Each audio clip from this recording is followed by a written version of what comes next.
ನಮಸ್ತೆ ವಿದ್ಯಾರ್ಥಿಗಳೇ, welcome to bio studies. ನಾವು ಸೆಕೆಂಡ್ ಚಾಪ್ಟರ್ ಬಯಾಲಜಿಕಲ್ ಕ್ಲಾಸಿಫಿಕೇಶನ್ ಬಗ್ಗೆ ಕಲಿತಾ ಇದ್ವಿ. And in our previous videos we have studied about 2 kingdom classification, 3 kingdom classification and 4 kingdom classification. ಹೌದಾ? ಈ ಕಿಂಗ್ಡಮ್ ಈ ತರ ಕ್ಲಾಸಿಫಿಕೇಶನ್ ಸಿಸ್ಟಮ್ ನಲ್ಲಿ ಯಾವ್ಯಾವ ಕಿಂಗ್ಡಮ್ಸ್ ನಾವು ಕಲ್ತಿದ್ವಿ? 2 kingdom ಕ್ಲಾಸಿಫಿಕೇಶನ್ ನಲ್ಲಿ ಪ್ಲಾಂಟೆ ಮತ್ತೆ ಅನಿಮಲಿಯಾ ಬಗ್ಗೆ ಕಲ್ತಿದ್ವಿ. 3 kingdom ನಲ್ಲಿ Plantae, Animalia and new kingdom ಯಾವ್ದಿತ್ತಲ್ಲಿ ಪ್ರೊಟಿಸ್ಟಾ ಇತ್ತು. ಹೌದಾ? ಈ 4 kingdom ಕ್ಲಾಸಿಫಿಕೇಶನ್ ನಲ್ಲಿ again Plantae, Animalia, Protista and the new kingdom here was Monera. ಹೌದಾ? ಸೊ ಈ 2 kingdom, 3 kingdom ಮತ್ತೆ ಕ್ಲಾಸಿಫಿಕೇಶನ್ 4 kingdom ಕ್ಲಾಸಿಫಿಕೇಶನ್ ಆದ್ಮೇಲೆ ಬರುವಂತದ್ದು 5 kingdom classification. So in this video we will study about 5 kingdom classification. ಸರಿನಾ? ಈ 4 kingdom classification ನಲ್ಲಿ ನಾವು 4 kingdoms ಏನ್ ಕಲ್ತಿದ್ವಲ್ಲ, ಅಲ್ಲಿ ಕೂಡ ಒಂದು ಕೊರತೆ ಇತ್ತು, ಒಂದು ಲಿಮಿಟೇಷನ್ ಇತ್ತು. ಯಾವುದು? Heterotrophic fungi were placed with autotrophic plants, plant kingdom. ಹೌದಾ? ಸೊ ನೋಡಿಲ್ಲ ಅಂತಂದ್ರೆ ಪ್ರೀವಿಯಸ್ ವಿಡಿಯೋ ಇನ್ನೊಂದ್ಸತಿ ನೋಡಿ.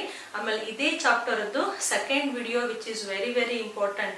ನಮ್ದೆಲ್ಲ ಟರ್ಮ್ಸ್ ಅಂಡ್ ಡೆಫಿನೇಷನ್ಸ್ ಅನ್ನ ಎಕ್ಸ್ಪ್ಲೇನ್ ಮಾಡಿರುವಂತಹ ವಿಡಿಯೋ, ಅದನ್ನು ಕೂಡ ಖಂಡಿತ ಚೆಕ್ ಮಾಡಿ. ಸೊ ಈ 4 kingdom ಕ್ಲಾಸಿಫಿಕೇಶನ್ ಅಲ್ಲಿ ಏನ್ ಲಿಮಿಟೇಷನ್ ಇತ್ತಲ್ಲ, ಸೊ ಆ ಲಿಮಿಟೇಷನ್ ನ, ಆ ಡ್ರಾಬ್ಯಾಕ್ ನ ಸರಿ ಮಾಡ್ಲಿಕ್ಕೆ RH ವಿಟಾಕರ್ ಏನ್ ಮಾಡಿದ್ರು 1969 ನಲ್ಲಿ 5 kingdom ಕ್ಲಾಸಿಫಿಕೇಶನ್ ನ ಇಂಟ್ರೊಡ್ಯೂಸ್ ಮಾಡಿದ್ರು. ಹಾಗಾದ್ರೆ ಇಲ್ಲಿ ಬರುವಂತಹ 5 ಕಿಂಗ್ಡಮ್ಗಳು ಯಾವುವು ಅಂತಂದ್ರೆ, ಇಲ್ಲಿಯೂ ಕೂಡ ಪ್ಲಾಂಟೆ ಮತ್ತೆ ಅನಿಮಲಿಯಾ. ಸೊ ನೀವು ಫುಲ್ ಇದು ಜರ್ನಿ ನೋಡಿದ್ರೆ ಇದೆಲ್ಲಾ ಸಿಸ್ಟಮ್ಗಳಲ್ಲೂ ಪ್ಲಾಂಟೆ ಮತ್ತೆ ಅನಿಮಲಿಯಾ ಕಾನ್ಸ್ಟಂಟ್ ಆಗಿ ಉಳಿದಿದಾವೆ. ಓಕೆ, ಕ್ಲಾಸಿಫಿಕೇಶನ್ ಸಿಸ್ಟಮ್ಗೆ ಏನೇ ಚೇಂಜಸ್ ಆದಿದ್ರು, ಬಟ್ ಈ ಪ್ಲಾಂಟೆ ಮತ್ತೆ Animalia kingdom full throughout the journey ಅವು ಕಾನ್ಸ್ಟಂಟ್ ಆಗಿ ಉಳಿದಿದ್ದಾವೆ. ಸೊ ಇಲ್ಲೂ ಕೂಡ ಪ್ಲಾಂಟೇನು ಬರುತ್ತೆ ಮತ್ತೆ ಅನಿಮಲಿಯಾನು ಬರುತ್ತೆ.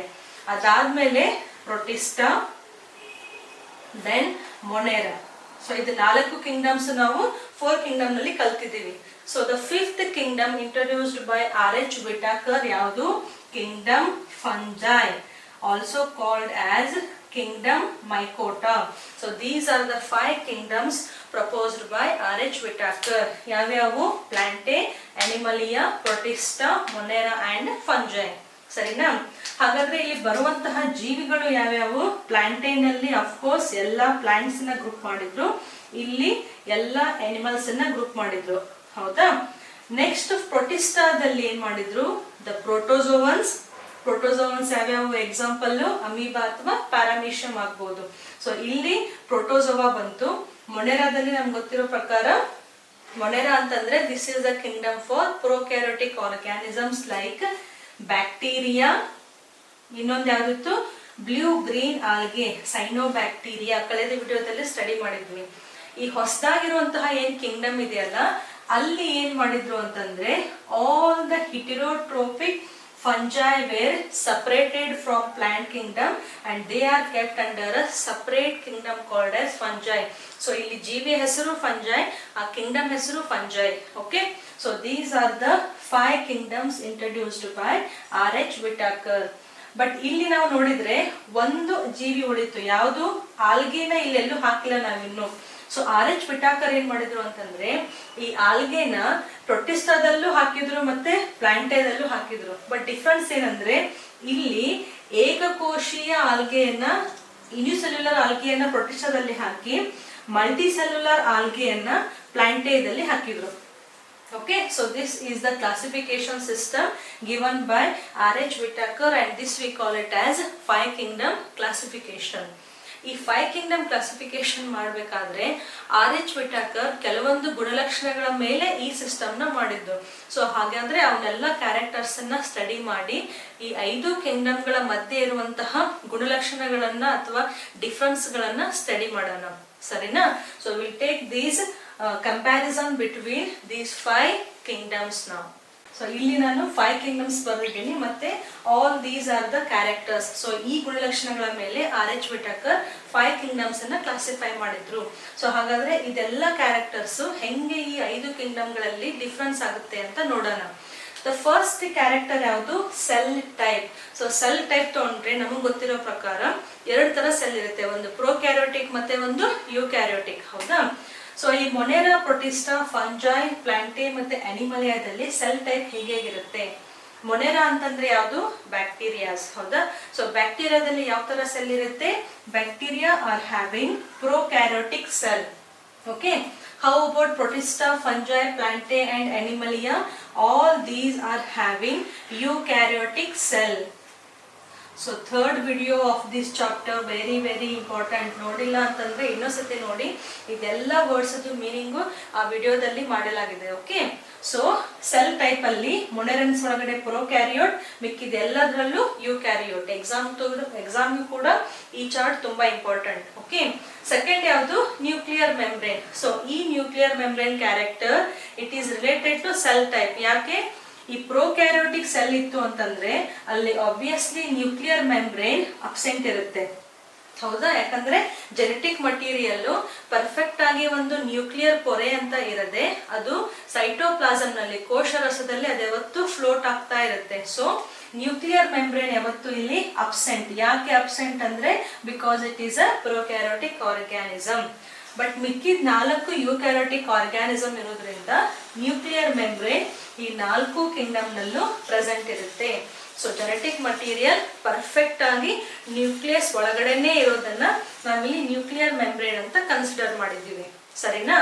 ಥರ್ಡ್ ಒನ್ ಯಾವುದು? Body organisation.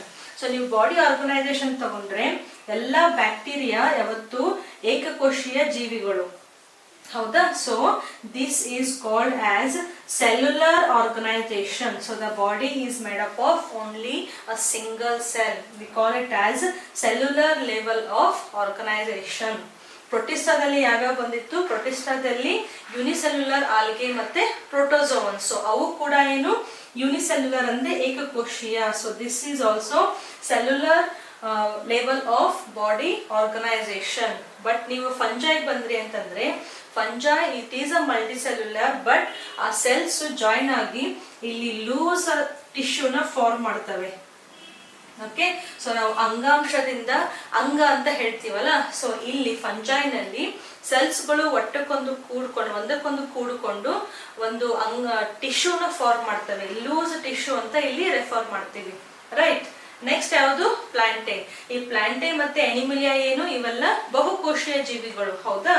ಈ ಪ್ಲಾಂಟೇನಲ್ಲಿ ಸೆಲ್ಸ್ ಇರ್ತವೆ, ಆ ಸೆಲ್ಸ್ ಇಂದ ಟಿಶ್ಯೂ ಆಗುತ್ತೆ, ಟಿಶ್ಯೂ ಇಂದ ಆರ್ಗನ್ ಆಗುತ್ತೆ. ಅಂದ್ರೆ ಅಂಗಾಂಶನೂ ಇರುತ್ತೆ ಮತ್ತು ಅಂಗನೂ ಇರುತ್ತೆ.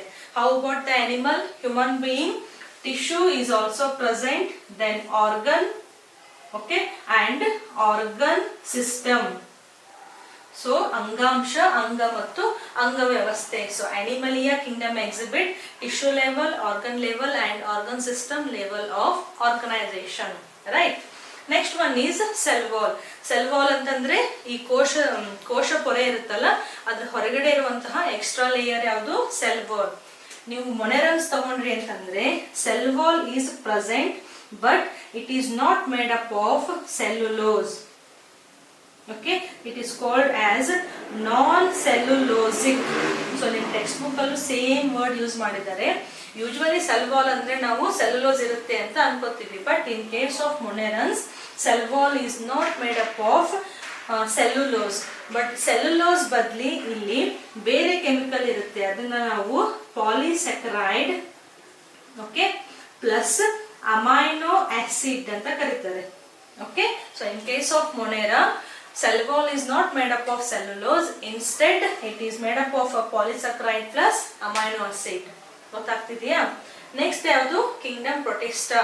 ಪ್ರೊಟಿಸ್ಟಾದಲ್ಲಿ ಸೆಲ್ ವಾಲ್ ಪ್ರೆಸೆಂಟ್ ಇರಬಹುದು ಅಥವಾ ಇದು ಅಬ್ಸೆಂಟ್ ಇರಬಹುದು. ಯಾಕಂತಂದ್ರೆ ಇಲ್ಲಿ ಆಲ್ಗೆ ಮತ್ತೆ ಪ್ರೋಟೋಜೋವಾ ಬರುತ್ತೆ. ಆಲ್ಗೆನಲ್ಲಿ ಸೆಲ್ ವಾಲ್ ಪ್ರೆಸೆಂಟ್ ಇರುತ್ತೆ, ಬಟ್ ಪ್ರೋಟೋಜೋವಾದಲ್ಲಿ ಸೆಲ್ ವಾಲ್ ಅಬ್ಸೆಂಟ್ ಇರುತ್ತೆ. ಸೊ ಈ ಕ್ಯಾರೆಕ್ಟರ್ ನ ತಗೊಂಡ್ರೆ here cell wall it may be present or it may be absent, right? Next one is fungi. ಫಂಜೈನಲ್ಲಿ cell wall is present, but it is again not made up of cellulose. It is made up of another chemical called chitin. CHITIN, chitin.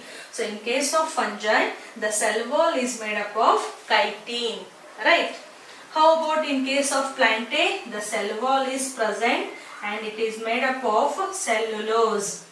So ಎಲ್ಲ ಸಸ್ಯಗಳನ್ನ ತಗೊಂಡ್ರಿ ಅಂತಂದ್ರೆ, ಸಸ್ಯದಲ್ಲಿರುವ ಕೋಶಗಳನ್ನ ತಗೊಂಡ್ರಿ ಅಂತಂದ್ರೆ, the cell wall is always made up of a chemical called cellulose. And how about Animalia? ಅನಿಮಲಿಯಾದಲ್ಲಿ cell wall ಇರೋದೇ ಇಲ್ಲ.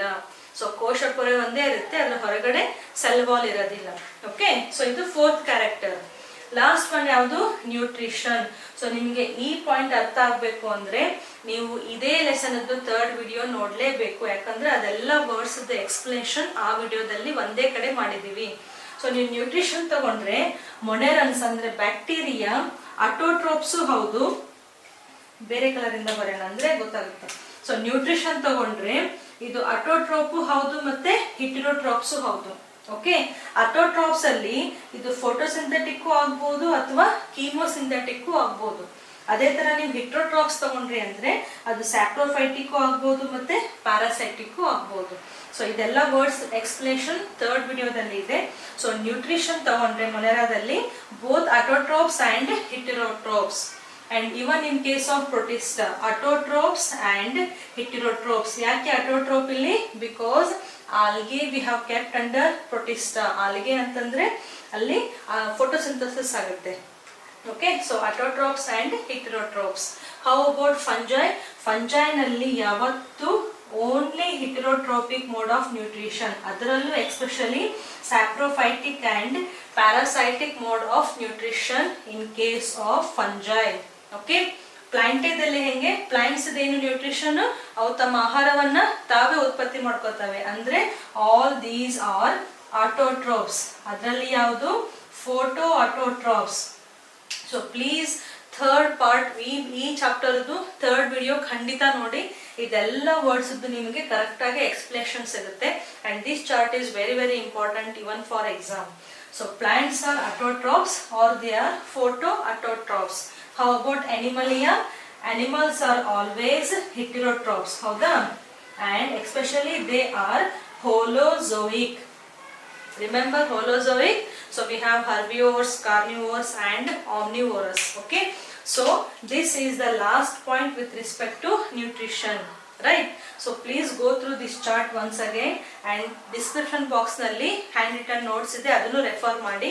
ಈ ಎಲ್ಲಾ ವರ್ಡ್ಸ್ ನೀವು ಪರ್ಫೆಕ್ಟ್ ಆಗ್ಲೇಬೇಕು, ಬೇರೆ ಏನು ಎಕ್ಸೆಪ್ಷನ್ ಇಲ್ಲೇ ಇಲ್ಲ. ಸೊ ಈ ಚಾರ್ಟ್ ನೀವು ಪರ್ಫೆಕ್ಟ್ ಆದ್ರಿ ಅಂತಂದ್ರೆ 5 ಕಿಂಗ್ಡಮ್ ಕ್ಲಾಸಿಫಿಕೇಶನ್ ಮೇಲೆ ಯಾವುದೇ ಕ್ವಶನ್ ಬಂದ್ರು ನೀವು ಆರಾಮಾಗಿ ಬರೀಬಹುದು. Okay, so this is all about 5 kingdom classification. Will meet again in the next video with a new topic. ಈ ವಿಡಿಯೋ ಸ್ವಲ್ಪ ನೀಟಾಗಿ ರಿವೈಂಡ್ ಮಾಡಿ ನೋಡಿ ಅರ್ಥ ಆಗುತ್ತೆ. ಓಕೆ, ಚಲೋ, will meet again in the next video.